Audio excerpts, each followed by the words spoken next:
ಕಾಗೆ ಮತ್ತು ಹಾವು. ಒಂದು ಅರಣ್ಯದಲ್ಲಿ ದೊಡ್ಡ ಮರದ ಮೇಲೆ ಕಾಗೆ ತನ್ನ ಗೂಡನ್ನು ಕಟ್ಟಿಕೊಂಡಿತ್ತು. ಅದೇ ಮರದ ಬುಡದಲ್ಲಿ ಒಂದು ಹಾವು ವಾಸವಾಗಿತ್ತು.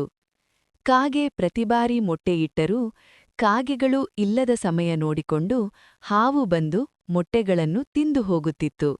ಇದರಿಂದ ಕಾಗೆಗೆ ತುಂಬಾ ದುಃಖವಾಯಿತು. ಒಂದು ದಿನ ಕಾಗೆ ತನ್ನ ಸ್ನೇಹಿತ ನರಿಯ ಬಳಿ ಹೋಗಿ ತನ್ನ ಸಮಸ್ಯೆಯನ್ನು ಹೇಳಿಕೊಂಡಿತು. ನರಿ ಯೋಚಿಸಿ ಹೇಳಿತು, ಹಾವನ್ನು ನೇರವಾಗಿ ಎದುರಿಸುವ ಬದಲು ಬುದ್ಧಿವಂತಿಕೆಯಿಂದ ಸೋಲಿಸು.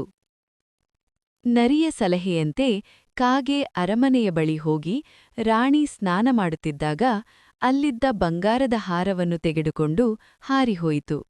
ಸೈನಿಕರು ಕಾಗೆಯನ್ನು ಬೆನ್ನತ್ತಿದರು. ಕಾಗೆಯೂ ಸಹ ಸೈನಿಕರ ಕಣ್ಣಿಗೆ ಕಾಣಿಸುವ ಹಾಗೆಯೇ ಹಾರಿಬಂದು ನೇರವಾಗಿ ತನ್ನ ಮರದ ಬುಡದ ಹಾವಿನ ಗುಹೆಯ ಬಳಿ ಹಾರಿಹೋಗಿ ಹಾರವನ್ನು ಅಲ್ಲಿ ಬಿಟ್ಟಿತು. ಸೈನಿಕರು ಬಂದಾಗ ಗುಹೆಯೊಳಗೆ ಹಾವು ಇರುವುದನ್ನು ನೋಡಿ ಅದನ್ನು ಕೊಂದರು ಮತ್ತು ಹಾರವನ್ನು ತೆಗೆದುಕೊಂಡು ಹೋದರು. ಆಮೇಲೆ ಕಾಗೆ ಸಂತೋಷವಾಗಿ ತನ್ನ ಗೂಡಿನಲ್ಲಿ ಬದುಕಲು ಆರಂಭಿಸಿತು.